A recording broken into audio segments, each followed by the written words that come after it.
Hi, everybody. I'm Dave Schade, Director of the Alaska Division of Ag, and our last Facebook of the year. And so, man, it has gone very fast this year. Today, I've got Erica Moeller from the Roaming Root Cellar. And Erica and her team won the $5 challenge this year and did such a great job that, I thought maybe I'd give her a little more broader audience, and we'd talk a little bit about how did she start a business in the middle of a pandemic, continue to grow and thrive, and then get in the big leagues with the big boys on our $5 challenge and won. And they smoked it. So with that, why don't you go ahead and introduce yourself, Erica, and tell everybody a little bit about how you started up the Roaming Root Cellar, and then we'll just chat about some stuff. Sounds great. Thank you. And thank you so much for having me here. It's a pleasure to see you again. So my name is Erica Moeller. I moved to Alaska in 2013. I was a logistics officer in the Army. And moved up here in 2013, had no idea what I was getting into, had never been to Alaska before. Was actually warned against going to Fort Wainwright, but here I am, 8 years later, and absolutely loving it. And I can very safely call this my home now. I started the Roaming Root, my kind of love and passion for local food. There's two main points in time that I can point to that I can identify as that's when I started caring about local food. And one was when I was actually in Iraq. My mom sent me a book called The Dirty Life by Kristen Kimball. And it's a story about this New York journalist turned CSA farmer. And her farm was kind of one of the original CSAs in that area. And, it's a total underdog story, and it's a reinvention story as well. So that kind of made me start thinking that if she can do it, I could feed people too. Okay. I don't know how to, but I can. I don't have to stay in the Army, and I don't have to, do this one track. And then when I redeployed, I went back to Germany. So I was stationed in Germany at the time.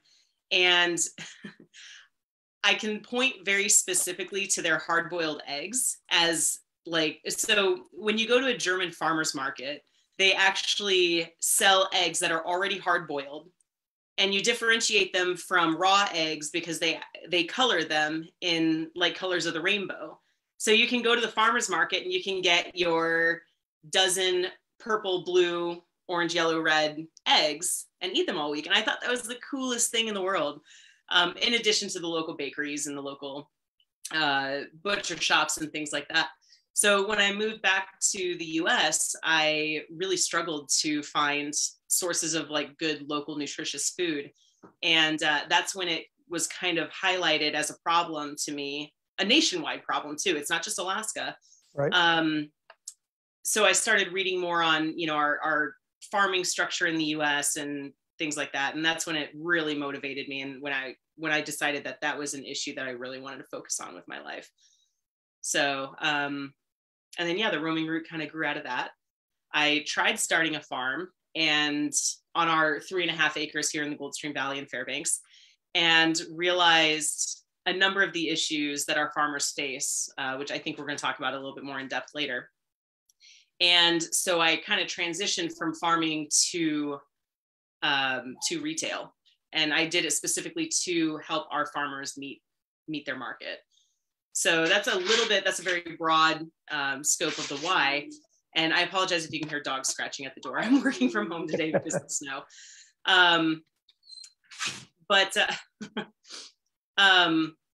So when we started 2 weeks before the pandemic shut us down. And we actually started in 1976 Bluebird International, 23-foot bus.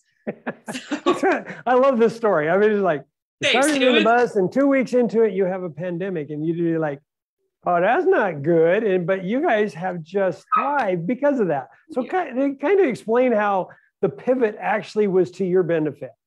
Sure. Yeah. Well, so I think the biggest thing that helped is the pandemic, for as awful as it's been, it's impacted, our whole country in not so great ways. However, anything that forces you to reevaluate how you do business can never be a completely bad thing. Last holiday season, I had so many people coming into the store and they're like, you know what, this year for the first time ever, I'm only shopping local for the holidays. and people, I think it made people question a little bit where their food comes from. Mhm. It highlighted the tenuous supply chains that we survive on up here. Right. And it just really made people think. So to offer a store that is 100% Alaskan grown, I think really just fit people's needs at the time. You know, it created an opportunity for them to not have to work to find local food. And I think that was a big part of our success. Well, if I remember right, you actually started and then you started delivering before you got to your retail part. I So did. you kind of morphed a little bit from, okay, they can't come to me. How do I go to them? And then built your storefront and then have expanded from there. Do I have that right? Yeah, you absolutely do. So I started in the bus and I was working full time at that time. So I was only open like Friday afternoons and then Saturdays and Sundays. Did that for a couple of weeks. And then my job sent me to work from home. So during that time, I always joke that like whenever major transitions like this happen, I allow myself just a period to wallow, right? Everybody needs that little bit of wallow time to just feel sorry for themselves. So I laid on the couch for a couple of days, like figuring out what I was going to do, convinced that my business was dead before it started and everything else. And then I got the idea to do deliveries. So, because I still had all this food and I had this product that I, worked so hard to purchase. So I created a little Excel list of what I had in stock, emailed it out to people, posted it on Facebook, and people would just email me with what they wanted. And I would take it to their house. And I'd just drive around on lunch breaks or I'd drive around after work and get them their food. So I didn't reach too many people doing that. It was incredibly time consuming, but it did build a very loyal customer base, many of whom still shop with me today. And I'm incredibly grateful to them for it. So it was really fun to get to know them on a more get to know some of my customers on a more personal level as well. But yeah, so we did that for a couple of months. And then in May, we opened the bus back up, and both due to demand and some significant engine issues, we moved into the store in August. So yeah, that's kind of our. All right, so we're going to talk a little bit about the challenges you see of the farmers, but why don't you kind of tell everybody what you have available now? Because people think Alaska Roam's not available in the winter. And one of the things I love about your model is you're year round. And so you just said, we got milk and we've got, so why don't you kind of describe so that people know what we're talking about that's available right now? Absolutely. Yeah. And that was, before I get too far into that, that was actually one of the biggest questions that I got when I started that really surprised me, is people asked me what I was going to do in the winter. And I was like, what do you mean? What am I going to do? Like, cabbage doesn't go bad, So it's been really interesting to see people's ideas about availability shift over the time that I've been open. But to answer your question, Dave, so we do have milk, we have goat cheese. There is a hydroponics farm in town that's starting up. So we have very small amounts of lettuce and microgreens occasionally. Okay. Mm-hmm. We have fresh mushrooms. We have frozen meat and fish. We have whole chickens, scallops, shrimp. And we also have, so as far as produce, we have, beets, carrots, cabbage, turnips, parsnips, spaghetti squash, a few sweet mama squash left, and some pie pumpkins still as well, and potatoes and onions. So it's not a ton, but they're definitely staple crops that you can do a lot with, and they store wonderfully. And we'll have most of those through the winter. Right. And I try to tell people, it's like, there's a lot of things you can store, can, freeze, or whatever. Absolutely. And so, in the fall, when you have your excess, you really should be thinking about storing some of that for winter. And when I grew up, that was the way we lived. I mean, you were canning in fall, you were canning and freezing because, there wasn't going to be another boat until May. So what you got off the September boat and what you put in the freezer and in the root cellar was what you were going to eat on. And it got kind of slim by spring if you didn't do a good job. So exactly. So you said you started out, you faced the challenges of a farmer trying to be one. So let's talk a little bit about the challenges you have with your farmers and how you've been working with those challenges to build up your supply and how you're working with that. Sure. So broadly speaking, the challenges that I saw that farmers up here faced were a lack of access to land and a lack of access to their market. Fairbanks is incredibly hilly. And the cost and availability of land on a south-facing slope in a well-drained area is expensive and lacking, frankly. So most farmers don't have an opportunity to buy, 20, 50, 100 acres, which is about the amount of space that you would need to only farm full time and to be able to grow enough to survive through the winter financially, which means that they're working 2 jobs. So a lot of our farmers will go to their day jobs, they'll come home in the evening, and then they'll harvest and they'll weed and, do all the things that they have to do, fix the fences, things like that. So what I saw was farmers were having to choose, and what I had to do, I actually had to put in leave at my job or vacation at my job to go sit at the farmer's market. And I guarantee you I made more at my job than I did at the market. So, so we wanted to create something that created alternatives for our farmers. We wanted to make farming a more attractive prospect to people, and to just give them options, really. So the market access was the issue that we chose to address through the Roaming Root. And I've seen a really awesome response to it. I've seen some farmers that are maybe considering retirement, but don't want to commit to that necessarily. They just want to scale back a little bit. And the best way that they can do that is by not going to the market, because they don't have to spend these 2 full days sitting there. I've had other farmers that have started solely with the idea of growing winter crops and knowing that they'll have somewhere to sell it, which has been really awesome. So yeah, that's some of the opportunities that have been created through models like mine. And I'm sure would, if someone else decided to do something like this, I'm sure they would hopefully experience the same thing. Okay. So before we started, you and I were talking about some of the issues of scalability, and you mentioned storage issues. So why don't you let's talk a little bit about that, because I think that's a universal challenge for food security in general, is storage, and then as part of the food supply chain. And so what are your thoughts about that? I think, well, I think storage would solve a lot of problems. Again, that market access and the availability of crops. I think farmers feel like they have to grow. Well, not they feel like, they do only have 3 months in which they can grow, which means that we see a lot of fast growing, fast ripening crops. We see a lot of zucchini. We see a lot of lettuce. We see a lot of brassicas. And I think if storage was readily available, I think we'd see more farmers investing in things that store, like beets and carrots and turnips, that would be available to people throughout the year. But I don't think there's a lot of incentive right now for people to grow those. And I think a storage solution would help change that. Yeah, I know that with our micro grants, one of the winning things was a co-op in Homer that's trying to do some of the storage.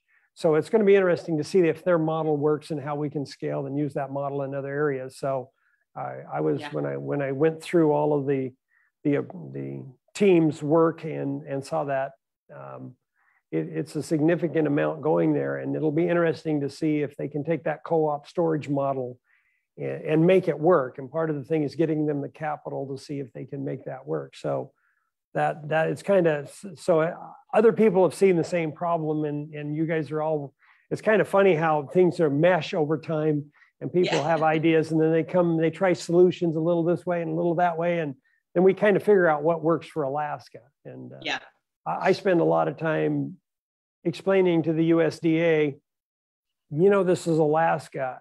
That doesn't work for us. We just got our industrial hemp federal program approved, and they're like, no, Dave, you have to make them come to the local FSA office to sign up. And I'm like, why? We're going to do that for you. Nope, it's a rule. And I go, you understand it's a 600-mile drive to the office, right? Or you got to get on an airplane to go to the town to drive. And they're like, well, if the regs say you have to do it, but yeah, you're right. I go, I'm writing the Secretary of Agriculture about this one, right? And they're like, yeah, please do. We see your problem. And I think I'm going to put is like telling the farmer in Georgia he needs to drive to DC to the main office to sign in. Yeah. And to try to get people to understand what we deal with here in Alaska sometimes is a challenge. And I've been looking for different ways to get people to understand the scope of the differences. Like, well, I'm going to run to Fairbanks, and like, what's that? I go, it's a 6-7 hour run, driving hard and paying attention to what you're doing. Yeah. And they're like, really? And I go, that's just the main thoroughfare. Well, if we go out somewhere else, we get on an airplane. We fly on airplanes like you guys take taxis. And so, you know, it is really good to have these talks and to see. One of the things that I was excited about your little shop winning the $5 challenge was it has allowed us as the division to showcase interior Alaska in a very public way. And, you know, to this day, I have people come in and go, well, Delta Project was a failure. And I'm like, no. When was the last time you were there? I got thousands of acres, millions of dollars worth of product being raised there. Yeah. I don't think it's a failure any way, shape, or form. Yes, it morphed from the original idea.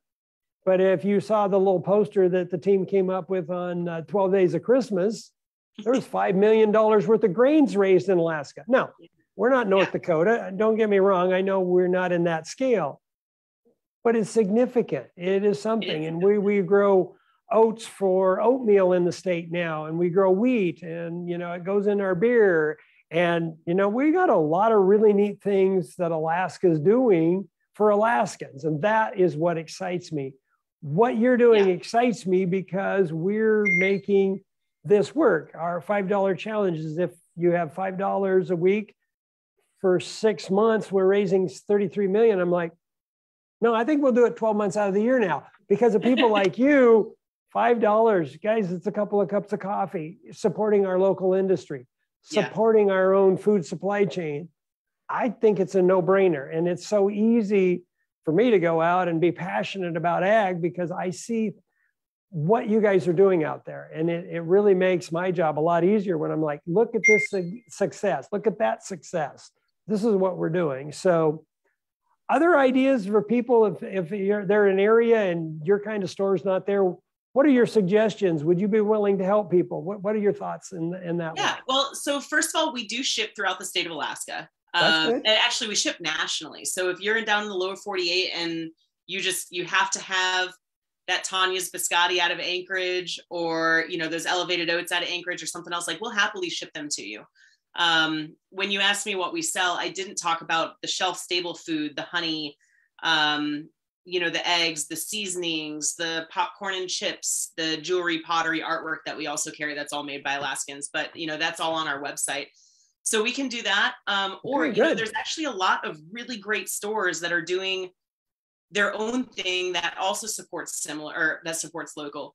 Panhandle Produce in Juneau. I believe last I checked in with them, they had a retail front and then they grew hydroponic greens in the back. Kodiak is just like on the forefront of supporting themselves through their food systems. There's a lot of really cool things going on Kodiak Island. Anchorage has Arctic Harvest Deliveries, which has a retail section that's all local. Blue Market AK is in Anchorage, was a really, really cool, like, no waste store that supports local. The Matsu Farm Co-op, the Co-op Market in Delhi and Fairbanks. I mean, there's a lot of other places that do support local. So I think if you're willing to do the legwork and, you know, search for what you're looking for, I think there's a lot of other options besides just mine in the state that you'll be able to find those items at, which is really, really cool. It's really exciting. Well, you reminded me, and it's a really important point. Internet marketing, the ability for people to buy and have it shipped to you, is an amazing game changer from the pandemic. I mean, it's like, when one of our things is we had a honey purveyor that was on the New York gift list. And we're like, that's really cool. Alaska honey being nationally advertised. And so all of our beekeepers around the state are going to see an uptick in business because, you know, people will go, wow, Alaska honey. And I'm like, they ask me, I'm like, I love fireweed honey. I think it is better, but I also like clover honey and I like this. And so in Alaska, you can get all kinds of really unique flavors from light to dark honeys. And I mean, if you a year ago you asked me about honeys, I'd have like, honey's honey. And I'm finding out, no, not really. And the beekeepers, you do a great job up here, and we're learning to overwinter our hives. And, you know, these are the kind of things that, you know, are making us move forward. And you know, I'm not going to get into the climate change debate, but I'm like, you know, we're in the rising temperatures is giving us more sun days, and it's actually giving us opportunities. We have apple orchards. When I grew up as a kid, people didn't even think about having an apple orchard. And now with Siberian rootstocks and some innovations, we have some people growing some really good tasting apples that it's just amazing. And I don't know if you have those, but I mean, there are different times of the year things are available that, you know, our field corn is 1 in 10 years now, but I've actually seen it. That was another thing we couldn't do it. So you get a nice hot summer, you know, you can get some field corn, and it's really, those are the kind of things that with our sunlight, they taste really good. So I think over time, our supply will expand. And so, you know, I really commend you and your husband for taking your time and your money and taking the risk to do that. So with that, what did I miss? What else would you like to talk about or promote? Well, and first I want to apologize for the dinging. My phone is linked to my computer because they're both Apple, and I don't know how to turn off the sound on my computer. So I apologize for that. But I want to just say, like, overall, something, you know, I've lived all throughout the US and I've lived abroad a couple of times. And Alaska has the kind of resiliency and self-sufficiency that I have never seen anywhere else. And I think that only means really good things for us and our food system. These stats are a couple years old at this point, but I think we have the second youngest average age of farmers in the US. And the number of farms that we have is the fastest growing in the US. And if I'm wrong on those, please correct me. We are the youngest and the fastest. Yeah. And I think that the reason is because people move here in part because they want to feed themselves and they want to provide for themselves, and they want to learn skills that have largely been lost. And I think all of that speaks really, really well to the future of our food security.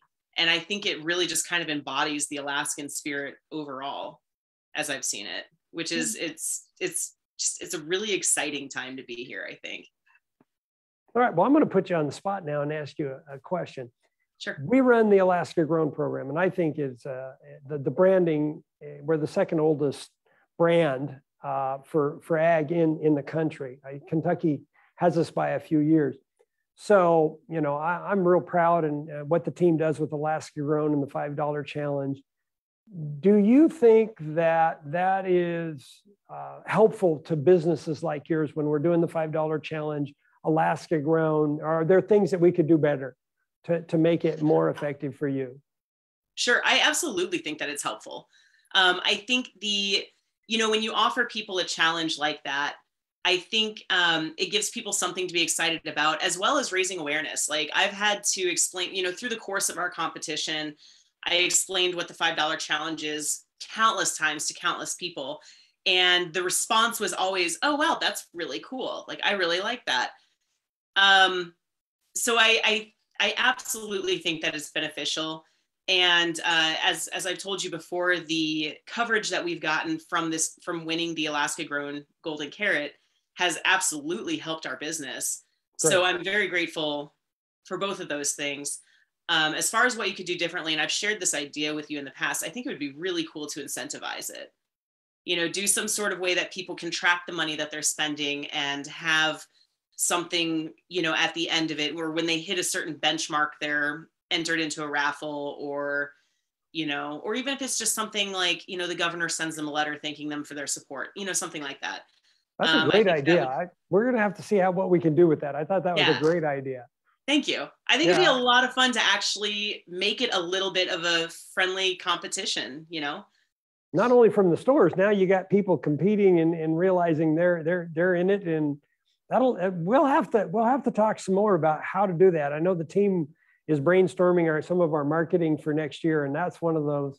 That is a really unique idea, and I don't think anybody's ever done the challenge on the buy side of like, okay, and so if you can track, we'll put you in the game. And I don't know, it'd be from Alaska Grown food or whatever. That That is a really cool idea. So definitely one that we'll keep in mind and try to figure out how we can do that, because I just had some folks in from the state fair, and we're going to do a Friday at the state fair this year, and I'm like, how do we keep supporting the fairs and agriculture and us as a state and as an industry? Because the fairs are all about agriculture, or they should be, in my opinion, and what we do to support ourselves. And so, yeah, this is I say Alaska is just a big village.